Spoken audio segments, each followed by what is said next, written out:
전도서 12장 13절로 14절의 말씀을 가지고 인생의 황금기인 청년의 때라는 제목으로 이 시간 하나님의 말씀을 나누고자 합니다.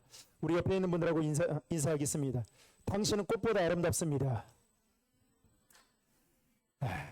네, 식사를 안 하셨는지 소리가 조금 적은데 다시 한 번만 웃으면서 이렇게 인사했으면 좋겠습니다. 당신은 청년입니다. 우리 모두는 주님 보실 때에 청년인 줄로 믿습니다.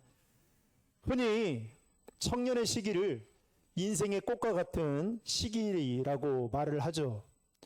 인간의 몸으로 비유하자면 청년의 시기는 허리에 해당한다라고 볼 수 있습니다. 그만큼 인생에 있어서 청년의 때는 매우 중요하다라고 볼 수 있죠. 그런데 이 청년의 시기를 보내신 분들은 다 아시겠지만 청년의 때가 생각보다 그리 길지가 않다라는 겁니다. 청년의 때가 언제 이렇게 훌쩍 지나가서 중년이 되고 노년이 되었는지 이게 바로 우리 인생사가 아닌가 싶습니다. 저도 우리 신도림 중앙교회 담임 목사로 올 때만 해도 제가 4자였어요. 근데 이제 5자가 됐어요. 언제 이렇게 시간이 빨리 지나갔는지 모릅니다. 그래서 예전에는 젊다라고 했는데 이제는 청년들 앞에서 젊다라는 말을 하기에는 조금 머뭇거리게 되는데요. 시간 금방 갑니다. 오늘 말씀인 전도서의 저자인 솔로몬은 청년의 때와 중년의 때를 다 보내고 노년이 되었을 때에 자신의 인생을 회고하면서 썼던 그 책이 오늘 우리가 대하고 있는 전도서라는 말씀입니다. 특별히 솔로몬은 부귀영화와 권세와 명예를 다 누렸던 자였죠. 그런데 여러분 전도서 말씀을 눈뜨고 봐도 솔로몬이 자신이 누려왔던 그리고 수많은 사람들이 동경해 오는 부귀영화와 권세와 명예가 자신의 삶에 있어서 매우 중요하다라고 단 한 번도 주장하고 있지 않다라는 점입니다. 그게 놀라운 점이죠. 오히려 그는 자신의 인생을 회고하면서 인생 말년에 뭐라고 이야기하냐면 우리가 너무나도 잘 알고 있는 말씀, 헛되고 헛되니 모든 것이 헛되도다. 한마디로 경상도 말로 하면 다 뭘까요? 다른 말로 하면 말짱 도루묵이고요. 다 헛바이다. 이렇게 반복적으로 말하고 있죠. 그러면서 솔로몬은 전도서 마지막 말씀에서 뭐라고 결론을 내리고 있느냐? 청년의 때에 여호와를 경외하며 그 말씀을 지키는 것이 사람이 해야 할 본분, 즉 마땅히 해야 될 의무이다라고 말하고 있습니다. 여러분 13절의 말씀을 화면을 보고 같이 읽겠습니다. 그의 명령들을 지킬지어다. 이것이 모든 사람의 본분이니라. 아멘. 어쩌면 솔로몬이 한 이 말씀이 지금 청년주의를 맞아서 예배를 드리고 있는 혈기왕성한 청년들의 귀에는 조금은 고리타분하게 들릴 수도 있고 또 그 솔로몬이 한 이 말씀이 시대의 흐름과 전혀 맞지 않는 말처럼 고지식하게 들릴 수 있을런지는 모르겠지만 그러나 절대로 그렇지 않다라는 것입니다. 왜냐하면 성경에 보면 청년의 때에 하나님을 경외하지 않고 말씀대로 살지 못해서 인생을 크게 한 사람들이 나오고 있고 반대로 청년의 때에 하나님을 경외하고 그 말씀을 지키는 것을 자신의 인생의 목표로 삶의 목표로 삼고 살았던 그래서 그렇게 살아왔던 자들이 하나님의 형통한 축복을 받으며 살았던 사람들이 있기 때문입니다. 오늘 본문에 나오는 솔로몬은 전자에 속한 자였죠. 그는 젊었을 때 자신이 하고 싶은 대로 다 하며 본능에 이끌리며 살았습니다. 성경에 보면 솔로몬은 왕비 700명과 후궁 300명을 거느릴 정도로 여러분 도합 1000명입니다. 이 1000명의 여자들을 거느릴 정도로 엄청난 쾌락을 추구하며 살았습니다. 또 그는 부귀영화를 누리기 위해서 우상숭배를 허용하는 국제결혼과 함께 우상숭배의 문화를 겁없이 그대로 받아들였습니다. 그 결과 솔로몬 때에 어떤 일이 일어났습니까? 이스라엘이 남과 북으로 갈라지는 아픔을 경험하게 됩니다. 남쪽은 유다로, 북쪽은 이스라엘로 갈라지게 되면서 결국은 남유다와 북이스라엘은 아수르와 바벨론에 의해 멸망을 당하고 맙니다. 누구 때요? 솔로몬 때 말입니다. 또 한 사람을 들자면 삼손입니다. 우리가 잘 알다시피 삼손은 태어나기 전부터 나실인으로 부름을 받았죠. 그러나 하나님의 은혜로 그 누구보다도 강력한 힘을 가져서 그를 대적할 사람이 하나도 없었습니다. 오늘날로 비유하자면 삼손은 나면서부터 하나님의 특별한 은혜를 받고 태어난 그야말로 금수저 중에 금수저였고, 또 어려서부터 모든 면에 뛰어난 신동에 가까운 사람이었고, 심지어는 수천 명과 싸워서 이길 만한 강철 힘을 가진 능력자 중에 능력자였습니다. 그랬던 그가 청년의 때에 하나님을 경외하고 하나님의 말씀 따라 살기보다는 술과 여자를 의지하며 살게 되었죠. 그래서 나중에 어떤 일이 벌어집니까? 그의 머리카락이 잘리면서 삼손은 단번에 하나님이 주신 능력을 상실해버리고 맙니다. 게다가 그의 인생 말년에 그는 눈까지 뽑히는 수모와 고통을 받게 됩니다. 삼손의 아버지 마노아는 삼손이 술과 여자를 가까이 한다는 것을 잘 알고 그를 불러서 책망했습니다. 그런데 이 문제를 삼손은 심각하게 받아들이지 않고 있었던 거예요. 결국 어떻게 됩니까? 삼손은 아버지의 책망에도 귀 기울여 듣지 않고 자신이 원하는 대로 자신의 감정과 자신의 기분과 자신의 본능대로 살게 된 결과 결국 그는 자식뿐만 아니라 이스라엘을 큰 위험에 빠뜨리고 말게 되는 장본인이 되었습니다. 이렇듯 앞서 살펴본 솔로몬이나 삼손과는 달리 청년의 때를 하나님을 경외함으로 멋진 인생을 살았던 사람이 있었습니다.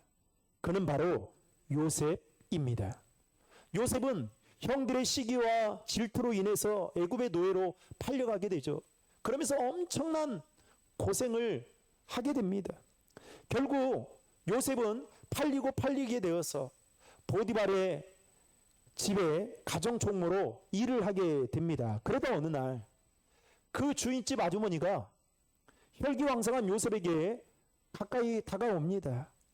그러면서 날마다 성경에 보면 날마다 유혹했다라고 성경은 기록하고 있죠. 여러분 한번 생각해 보세요. 이 아주머니가 날마다 요셉에게 가까이 와서 무슨 말을 하면서 유혹을 했을까요? 요셉에게 돈을 많이 주겠다. 원하는 거, 네 원하는 거 뭐냐? 아이폰 15냐? 아니면 16이냐? 아니면 아이패드냐? 이런 말로 하면서 원하는 거 다 해주겠다라는 말로 유혹했을 겁니다. 그런데도 요셉이 꿈쩍을 하지 않으니까 어느 날부터는 마음이 변해서 이제는 협박성 말을 하게 됩니다. 자신의 말을 듣지 않으면 모함을 해서라도 너를 감옥에 넣는 건 식은죽 먹기다. 지도새도 모르게 너를 죽일 수도 있다라는 말로 협박 아닌 협박을 했을 겁니다. 그럼에도 요셉은 어떻게 했을까요? 보디발의 아내의 유혹을 뿌리치고 그 자리에서 도망을 쳤습니다. 결국 그 일로 인해 요셉은 강간 누명을 쓰고 감옥에 갇히게 되죠. 여러분, 여기까지만 놓고 보면 요셉의 인생은 그야말로 꼬일 대로 꼬이고 그의 선택은 마치 어리석은 선택처럼 보일 수 있습니다. 그러나 하나님은 요셉을 결코 망하게 두지 않으셨습니다. 결국 하나님은 요셉을 애굽의 총리까지 되게 하셨고 심지어 자기를 감옥에 가둔 보디발의 장군을 자기 밑에 거느리는 사람으로 요셉을 높이 세워주셨습니다. 여러분, 이게 비단 성경에 나오는 이야기로 국한되어져 있는 걸까요? 아닙니다. 오늘 우리가 살아가고 있는 예수 믿는 사람들 중에도 요셉과 같이 이렇게 쓰임받는 사람들이 우리 주변에 허다하다라는 겁니다. 그렇다면 어떻게 해서 요셉은, 밑바닥 인생이었던 요셉은 어떻게 해서 이렇게 될 수 있었던 것일까요? 오늘 본문인 솔로몬이 권면했던 그 말씀에 따라 그 말씀에 해답이 있어요. 그 말씀의 해답은 무엇입니까? 바로 혈기왕성한 청년의 때의 요셉은 하나님을 경외하고 주의 말씀을 지키며 살았기 때문입니다. 다시 말하면 요셉은 청년의 때를 자신의 눈에 보이는 대로 살거나 자신의 마음이 이끌리는 대로 살지 않고 코람데오, 즉 하나님 앞에서라는 믿음을 가지고 눈에 보이지 않아도 마치 하나님을 보는 것처럼 누가 내 옆에 있든 없든 간에 상관하지 않고 코람데오, 하나님 앞에서라는 이 믿음을 가지고 하나님을 경외하는 믿음으로 살았기 때문입니다. 그 결과 하나님은 요셉이 가는 곳곳마다 형통케 하는 축복을 내려주셨고, 또 요셉이 가는 곳마다 그 주변의 사람들이 하나님이 그와 함께 하신다라는 것을 보고 고백할 정도로 요셉은 엄청난 축복을 받았던 자였습니다. 그렇다면 하나님을 경외하며 사는 삶은 여러분 어떠한 삶일까요? 전도서 11장 10절 말씀을 우리 다 함께 읽겠습니다. 악이 내 몸에서 물러가게 하라. 어릴 때와 검은 머리의 시절이 다 헛되니라. 아멘. 하나님을 경외하는 삶이란 첫 번째로 화면을 띄워주시면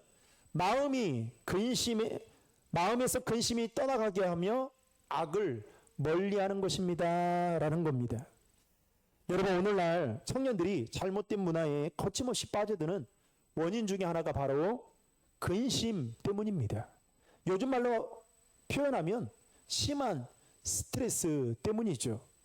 불과 여러분 10여 년 전만 해도 대학만 나오면 직장이 보장되는 시대였습니다. 그리고 그 직장에 들어가서 열심히 일을 하면 이전보다 나은 삶을 살 수 있을 거라는 그 기대감을 가지고 직장 생활을 했습니다. 그런데 지금은 어떻습니까? 대학을 나와도 취업하기가 하늘의 별 따기입니다. 정규직보다는 비정규직이 많고 이제는 평생 직장이라는 말을 듣기 힘들 정도로 힘든 그 시대 속에 살아가고 있습니다. 게다가 여러분이 살고 있는 이 서울 땅에서 내 집 마련하기 위해 직장을 다니는데 문제는 이 집값이 천정부지로 치솟으면서 이제는 아무리 열심히 일을 하고 돈을 벌어도 집을 살 수 없는 구조이다 보니 이런저런 이유들로 인해 많은 청년들이 근심 아닌 근심 속에 살아갑니다. 이렇게 근심이 많은 탓에 청년들 사이에 나돌고 있는 말들이 있습니다. 다포세대라고요. 연애와 결혼, 출산과 취업, 내 집 마련과 인간관계, 심지어 자녀 양육까지 다 포기하는 다포세대라는 말이 이제는 이상하게 들리지 않는 시대 속에 살아가고 있습니다. 청년들에게 꿈이 뭐냐고 물어보면 정확하게 말하지 못해요. 특별하게 청년들 안에 예전에는 막 열정이 있었어요. 돈이 없어도 내가 지금 백수여도 백조여도 청년들 안에 열정이 있었단 말이죠. 그런데 지금은 그 열정을 찾아보기가 힘들 정도입니다. 그만큼 근심 속에 살아가는 거죠. 그런데 오늘 솔로몬은 뭐라고 이야기하느냐? 하나님을 경외하는 사람의 삶은 마음의 근심을 벗어버려야 된다라고 말합니다. 여러분, 제가 근심거리가 없어서 절대로 이렇게 말하는 게 아닙니다.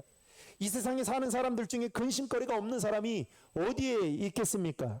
그럼에도 불구하고 근심을 벗어버려야 하는 이유는 잘 들으십시오. 근심이 우리로 하여금 하나님을 경외하는 것에서부터 더 멀어지게 만들기 때문입니다. 그래서 여러분, 근심이 많으면 하나님을 경외할 수가 없어요. 그래서 사도 바울은 근심이나 염려가 있을 때에 뭐라고 이야기하느냐? 오히려 하나님께 더 아뢰야 된다라고 말하고 있습니다. 빌립보서 4장 6절의 말씀을 다 함께 읽겠습니다. 아무것도 염려하지 말고 다만 모든 일에 기도와 간구로 너희 구할 것을 감사함으로 하나님께 아뢰라. 아멘. 우리 안에 염려와 근심이 있을 때에 더 하나님께 아뢰라고 사도 바울은 말하고 있는 것입니다. 사랑하는 청년 여러분, 그리고 성도 여러분, 오늘날 많은 사람들이 근심과 염려 때문에 엄청나게 심한 스트레스를 받으며 살아가고 있습니다. 그러나 근심과 염려 대신에 기도하시는 분들이 별로 없는 것도 우리의 현실입니다. 근심은 많아요. 염려는 많은데 그에 못지않게 기도하는 사람들이 점점 줄어들고 있어요. 솔직하게 여러분이 가지고 있는 근심과 염려를 주님 앞에 나아가서 힘써 기도해 보신 적 있으십니까? 정말 응답 받을 때까지 여러분 기도해 보셨냐는 거예요. 어떠한 일로 인해 생긴 근심과 염려를 다른 방법으로 해결하려고 하기보다는 사도 바울이 말했던 것처럼 우리는 주님 앞에 나와 간절한 기도로 믿음의 승부를 봐야만 하는 겁니다. 여러분, 이 말이 너무 뻔한 소리 같고 진부한 얘기처럼 들려질 수 있겠지만 이것이 최고의 방법이에요. 왜냐하면 기도는 하나님의 도움을 받을 수 있는 가장 능력 있는 통로이기 때문입니다. 그러므로 사랑하는 성도 여러분, 근심과 염려가 여러분 앞에 엄습해 올 때에 오히려 그때가 더 하나님을 붙잡고 하나님 앞에 나아가 아뢰는 여러분 응답받을 수 있는 가장 좋은 기회임을 믿고 기도하는 일에 믿음의 승부를 볼 수 있는 우리 청년 여러분들과 우리 성도님들 될 수 있기를 주님의 이름으로 축복합니다. 또 하나, 우리가 하나님을 경외하는 삶을 살기 위해서는 사도 바울이 말한 것처럼 악은 어떤 모양이라도 버려야 한다는 것입니다. 여러분, 데살로니가 전서 5장 22절의 말씀을 다 함께 읽겠습니다. 악은 어떤 모양이라도 버리라. 아멘. 다시 말하면 우리 안에 있는 악한 습관, 악한 행동을 버리도록 힘써야 된다라는 말입니다. 여러분, 왜 그럴까요? 악은 우리의 영혼을 병들게 할 뿐만 아니라 하나님으로부터 멀어지게 하는 주범이기 때문입니다. 따라서 우리가 할 수 있는 한 모든 힘을 총동원하여 악을 멀리 해야 합니다. 제가 어제 저녁에 그 물레동에 이제 밥을 먹으러 나갔어요. 그랬더니 이 물레동 동네를 여러분 잘 아시지 않습니까? 뭐 핫플레이스가 많은 곳이지만 사실 거의 공장지대를 조금 꾸며서 해놓은 곳이죠. 그런데요, 우리 3층 옥상보다도 못한 것 같아요. 우리 3층 옥상 얼마나 좋아요? 그런데 그 3층 옥상과 같은 곳에 불 몇 개를 쭉 달아놓고 천막을 몇 개 해놨는데 여러분, 거기에요, 지금 우리가 드리고 있는 예배의 숫자 인원만큼 그 청년들이, 장년들은 볼 수 없습니다. 청년들이 빼곡하게 있는 거예요. 근데 거기가 어떤 집이냐? 무엇을 파는 집이냐? 술 파는 집입니다. 그 시간에 청년들이 저녁에 거기에 다 있는 거예요. 여러분, 청년의 때에 악한 습관이나 악한 행동들을 버리는 일에 힘쓰지 않으면 나중에 어른이 되어서 그게 어떻게 되느냐? 그것들이 우리의 삶의 습관이 되고 삶의 열매로 분명하게 나타날 것입니다. 그래서 바늘도둑이 소도둑 되고요. 여러분, 젊었을 때 그 습관을 버리지 못하면 그거 어른이 돼서까지 그거 버리지 못하고 사는 거예요. 게다가 악을 멀리하고 버려야 되는 또 하나의 이유는 무엇 때문이냐? 오늘 14절의 말씀에 나와 있는데 14절 말씀을 다 함께 읽겠습니다. 하나님은 모든 행위와 모든 은밀한 일을 선악간에 심판하시리라. 아멘. 우리가 악을 멀리하고 버려야 되는 또 하나의 이유를 든다면 하나님은 우리의 모든 행위를 선악간에 다 지켜보고 심판하신다라고 솔로몬은 말하고 있습니다. 그러면서 솔로몬은 전도서 11장 9절에 이렇게 말합니다. 세 번역으로 우리 같이 한번 읽겠습니다. 젊은이여, 젊을 때 젊은 날을 즐겨라. 내 마음과 눈이 원하는 길을 따라라. 다만 내가 하는 이 모든 일에 하나님의 심판이 있다는 것만은 알아라. 아멘. 마치 솔로몬이 한 말을 잘못 오해하면 이런 거예요. 젊은 날에 네 마음과 눈이 원하는 대로 살아라. 그냥 막 살아라. 부모님이 말해도 듣지 말고 막 살아라. 이렇게 여러분 해석하시는 분은 없겠죠. 이거는 국어 실력이 형편없는 거예요. 뭐라고 이야기합니까? 솔로몬은 네가 하는 모든 일에 하나님의 심판이 있다는 것을 알아라. 이게 무슨 말일까요? 청년의 때에, 혈기왕성한 청년의 때에 네가 하고 싶은 거 많고 버킷리스트도 엄청나게 많지만 네 마음으로 원하는 것과 눈이 보이는 대로 가볍게 선택하고 가볍게 행동을 해서는 안 된다. 왜냐? 하나님의 심판이 있기 때문이다 라고 말하고 있습니다.